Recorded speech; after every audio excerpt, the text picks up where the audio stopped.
Games Workshop have just made a shocking announcement, and it has upset a ton of fans. But to understand the disappointment that a lot of wargamers are feeling right now, we need to first appreciate what has happened over the last year in the Warhammer hobby, because it has been a big year for Warhammer. After all, 40k 10th edition has just launched. Legions Imperialis has just released. Warhammer Fantasy: The Old World is on the horizon and has received a ton of news, and there has even been a bunch of army refreshes for Age of Sigmar. On top of this, we have seen new seasons of Kill Team, Warcry, and there has even been the occasional Necromunda release too. Some of these releases have been controversial. Some of them have been hated, some of them quite well loved, but all of them have been a thing. They've been substantial, either new miniatures or the promise of more new miniatures, more than ever before. But there is a glaring exception amongst all of these releases.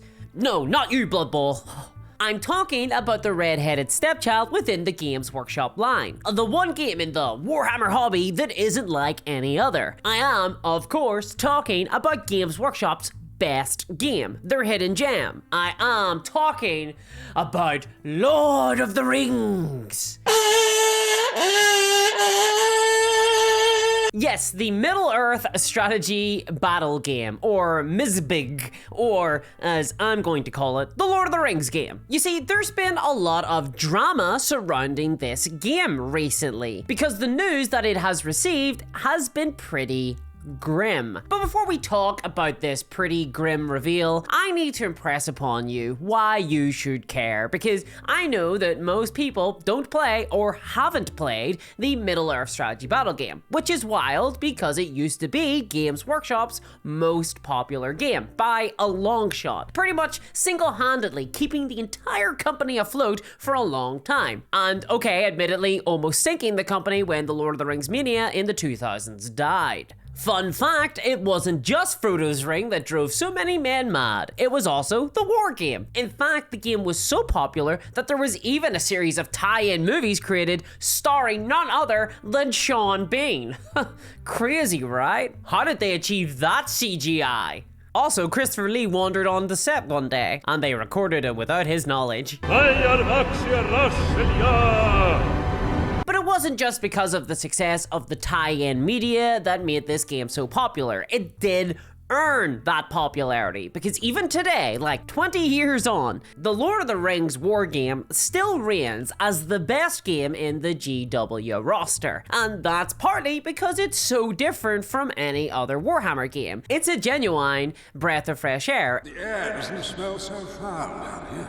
It uses an entirely different combat system from all the other Warhammers. Say goodbye to weapon skill and say hello to fight. Look at that, it's a completely different stat sheet. You don't see that very often in a Warhammer game. It also fixes a lot of the problems that Warhammer tends to come with. For example, the traditional you go, I go structure that shackles Warhammer is totally changed in Lord of the Rings. Instead, players are allowed to strategically seize the initiative from their opponent by tactically spending certain resources. And the most impactful phase of the game takes place outside of initiative order. And the game even drops an old Warhammer mainstay. Instead of deploying squads of infantry, players instead take individuals gathered into war bands, but controlled separately, unfettered by the chains of unit cohesion. Instead, each model is able to go off and do whatever it wants. And perhaps most importantly, it resolves a problem that has really plagued Warhammer for most of its life: alpha striking.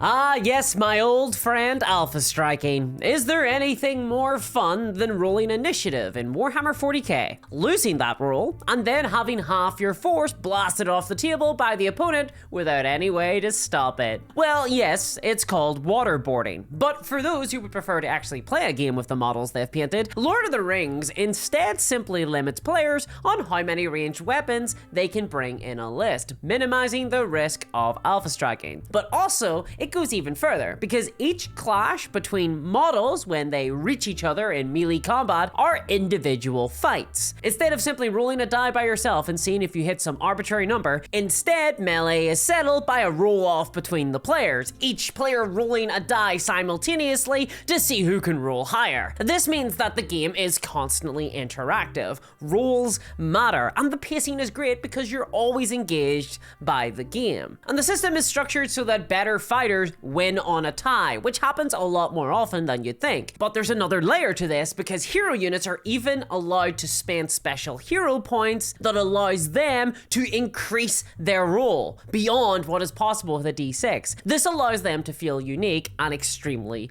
powerful. And the entire system comes together to form a really cohesive game that scales incredibly well. From tiny battles between individuals like in battle companies, to large battles involving whole armies like that which occurred outside of Minas Tirith. The game flows quickly and easily. And probably one of my favorite parts of the game is that it can feel incredibly asymmetric when compared to Warhammer. For example, you can take the Fellowship of the Ring as their just own faction against an entire army of Uruk-hai, and it works, it's balanced. The Fellowship can hold their own, and it's anyone's game. That's really exciting to me, and I personally love playing evil with lots of goons against the forces of good, because, you know, I'm a dungeon master. The game is also incredibly affordable compared to other Warhammer games, if you play one of the big four main factions. That's Gondor, Rohan, Isengard, or Mordor. And in a world where 5 Space Marines cost $60, it's incredibly refreshing to be able to pick up 33 Games Workshop models for $90, even if they are older models. And while the game still has some of the traditional Games Workshop problems, for example, it sadly does rely on many books to function, and really they're not worth buying if you know how to Google, it does avoid many of the newer, more innovative issues that have plagued modern GW games. It's not based on a seasonal model. There are occasional new books, yes, but they tend to be narrative expansions. The power level of units are relatively restrained, and codex creep is just less of an issue. In Lord of the Rings, any models that you buy should be relevant for the foreseeable lifespan of the game. In fact, this might be really controversial to say, but I find it a bit of a pity that Warhammer 40k overtook the Lord of the Rings game in the first place. Because as much as I love the 40k grimdark setting, I do think that the Lord of the Rings IP works as a better introduction to wargaming. While Warhammer used to be all about creating your own guys and seeing what they get up to and telling those stories, increasingly the game has come to resemble one based on a pre-existing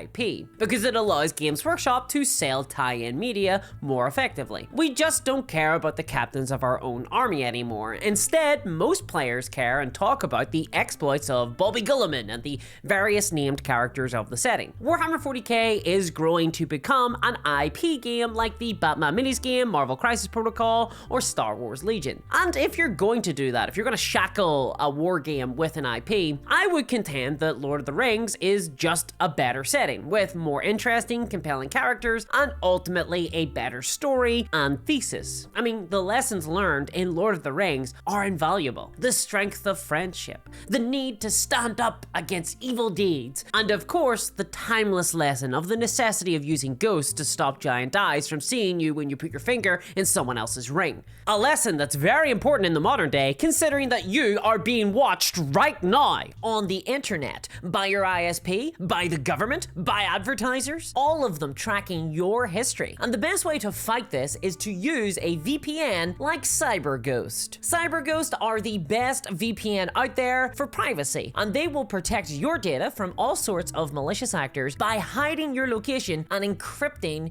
your internet traffic. CyberGhost VPN is available for all platforms: Windows, macOS, Android, iOS, and many others. They even have a strict no logs policy, so no one will know about your online activity, not even CyberGhost themselves. Spooky. And bonus, did you know that different streaming services have different libraries of movies and shows depending on where you are in the world? Well, CyberGhost VPN let you connect to their global servers all across the world, getting access to all the content that is available on your favorite streaming service. Watch American shows in France and French shows in Japan. Whoa! I'm just fooling. Who'd want to watch a French show? It's really easy to set up and use, so go check out cyberghostvpn.com/discourseminis and see for yourself. And you'll even get it for up to 7 different devices, which is crazy good value, so you can share it with your family and friends. CyberGhost VPN has more than 38 million users and excellent rates on Trustpilot, so it's definitely one of the best products in the market. Plus, CyberGhost VPN have even given me their best deal ever at just $2.03 a month, plus 4 months free, which is 84% off. They also have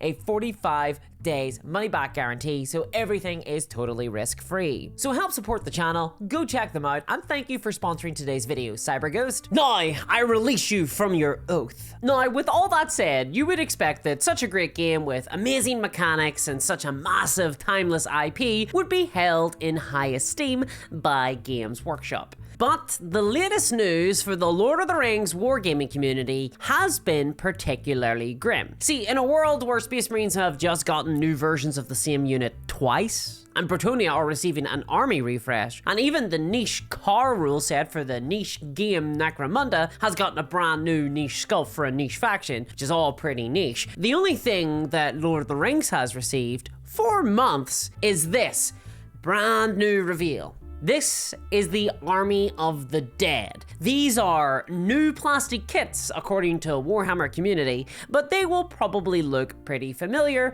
because they are not new. They are literally the exact same models that first came out in the year 3430 of the Second Age. Except this time they're recast in a new translucent resin for a limited period of time. That's right, limited edition models, not even a new sculpt, but a new look. Now, don't get me wrong, these models are cool to look at. The Army of the Dead sculpts do still hold up, and the clear plastic is neat, but ultimately, they're a novelty. They're of no use to any existing players because anyone who actually collects Army of the Dead will already have these. They'll have a bunch of the standard models, ones that aren't translucent, meaning that these will only serve to make their army look totally inconsistent. But perhaps even worse, these are an active trap for anyone who wants to get into the army because they're a limited edition release, meaning that if you start buying these miniatures, again, you'll fall into the same problem. Your army will consist of some of these transparent models,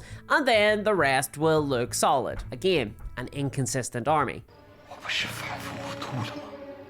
No, rather, these models are designed to be sold to non-players, people who just want the models and don't care about the game. And in fact, that's what's particularly grim about this release, because it's following a recent concerning trend for the Middle-earth strategy battle game. A lot of the new releases for Lord of the Rings just don't seem to be aimed at actual players of the game. Instead, they've all been novelty items, seemingly designed for primarily Warhammer players. For example, the last thing that was new for Lord of the Rings was this model. This is a resin diorama called Get off the road! Yes, it's really beautiful. Yes, it's an iconic moment in the movies. Yes, the Nazgul looks amazing. And yes, I stood in a line for over an hour and a half at Warhammer World to see this announcement. Not bitter. But as a player of Lord of the Rings, this was a non-entity for me. And it was sold as a limited release at £65 or $101. But it had no real gameplay application, except for the single Nazgul, I suppose. It was a huge miss for the community, and it was not well received. And so too have these new Army of the Dead models been received by the Lord of the Rings wargaming community. The reception of this announcement has been incredibly scathing, and very few people that actually play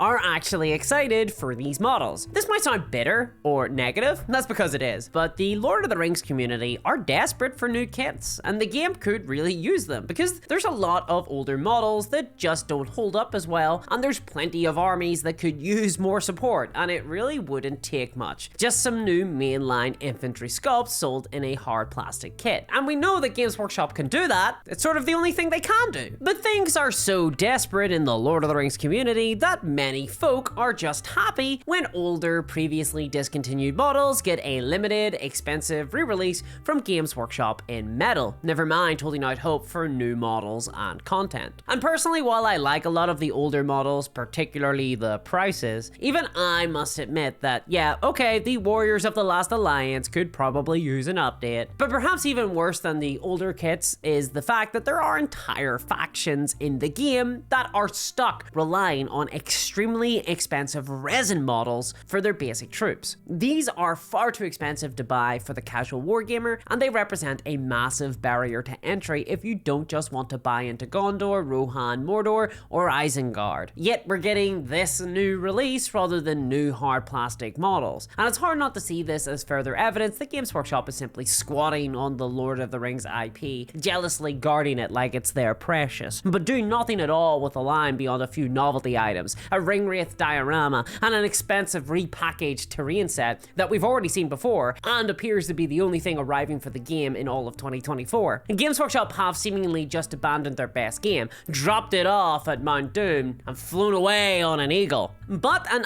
IP is for life, not just for Christmas. Well, Lord of the Rings is for life anyway. Mars Attacks, that might have just been a flash in the pan. Probably a reason that game never took off. But I find the treatment of this amazing game incredibly sad, and I think that the Lord of the Rings community deserves better. And I guess this video is partly just me imploring anyone that plays Warhammer to maybe try out the Lord of the Rings system. Pirate the books, proxy some models, play a game, and see if you enjoy it. The game generally takes a lot less time to play, and you might find that you prefer the game to Warhammer. I know that I do personally, and one day I am going to put my finger in Frodo's ring.